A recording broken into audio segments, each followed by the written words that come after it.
25,820નું ગઈકાલનું closing છે વિરાટ. આજે 40 second આસપાસ ગિફ્ટ નિફ્ટી એક મજબૂતી સૂચવી રહ્યું છે.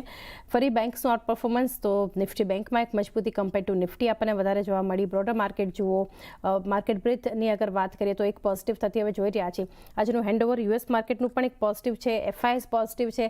આ બધા વચ્ચે કઈ રીતે વ્યૂ રહેશે વિરાટ આપનું અને ઇન્ડેક્સ માટે કયા લેવલ્સ ધ્યાનમાં રાખીએ? વેરી ગુડ મોર્નિંગ ચાંદનીજી. જે રીતે અત્યારે આપણે જોઈ રહ્યા છીએ ઇન્ડેક્સમાં છેલ્લા 2-3 સેશનથી એક રિકવરી થતી જોવા મળી રહી છે.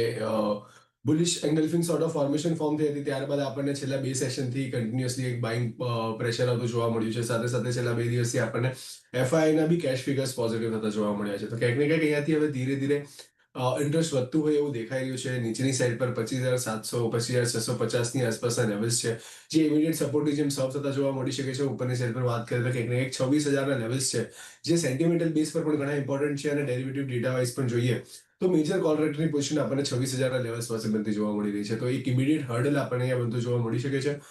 જો 26,000ના લેવલ સરપાસ કરીને એની ઉપર સસ્ટેન કરવાનું સ્ટાર્ટ કરે ત્યારે જ એને એક ફ્રેશ બાઇંગ પ્રેશર આપણને અહીંયાથી વધતું જોવા મળી શકે.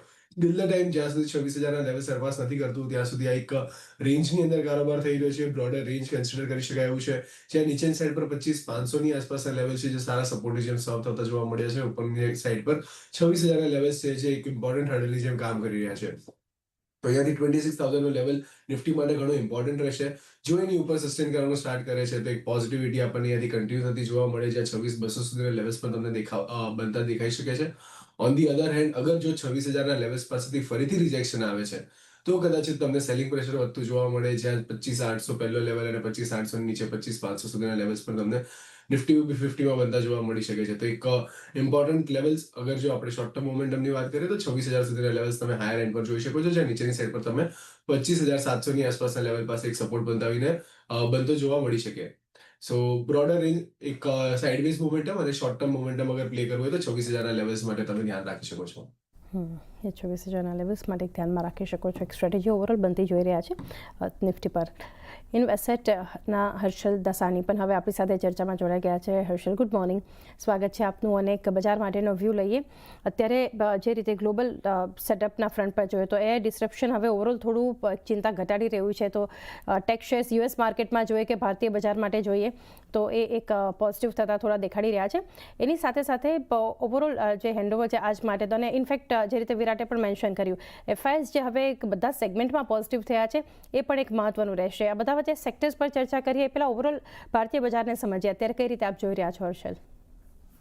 પરફેક્ટ. એકદમ બુલિશ વ્યૂ છે. જે આપણે ઓલા દિવસે ઇન્ડિયા યુએસની ટ્રેડ ડીલ સાઇન થઈ એના પછી જે માર્કેટનું ગેપઅપ થયું, હજુ માર્કેટ એ રેન્જના અંદર કન્સોલિડેટ કરી રહ્યું છે. બટ ઓવરઓલ અગર તમે જોશો તો જેવી રીતે એમને કીધું, એફઆઈઆઈસના ફિગર હવે ફાઇનલી પોઝિટિવ થતા દેખાયા છે. એટલે મેં તમને આ સેમ ચીજ લાસ્ટ ઇન્ટરવ્યુમાં બી કીધી હતી કે હવે તમને એફઆઈઆઈસના પૈસા ફાઇનલી ઇન્ડિયામાં આવતા દેખાશે, કેમ કે એ લોકો માટે India US trade deal was the biggest sentimental road block. કે ભાઈ જ્યાં સુધી આ ટ્રેડ ડીલ સાઇન નહીં થાય ત્યાં સુધી એ લોકોના પૈસા આવવાના નહોતા. ડીઆઈઆઈસના કોન્સ્ટન્ટલી મની તો ફ્લોઈંગ થઈ જ રહ્યું હતું, કેમ કે રિટેલનું એસઆઈપી આવી જ રહ્યું છે. પણ હવે જ્યારે એફઆઈઆઈસના પૈસા આવવાના ચાલુ થશે, ઓવરઓલ માર્કેટ બસ એક કન્સોલિડેશન અને એક સેટલમેન્ટ ફેઝમાં છે અને માર્કેટ પોતાનું નવું હાઈ કાપવાની એની ટાઈમ તૈયારીમાં છે. જેવું એકવાર માર્કેટ આઈ થિંક 26,000ના ઉપર નીકળી જશે, એના પછી તમને એક કન્ટિન્યુઅસ ઓવરઓલ સ્ટ્રેન્થ અને મોમેન્ટમ બનતું દેખાશે. અને હવે તમને એફઆઈઆઈસના ઘણા ફિગર્સ બાઇંગમાં, ઘણા દિવસો બાઇંગ ફિગર્સ દેખાવામાં આવશે.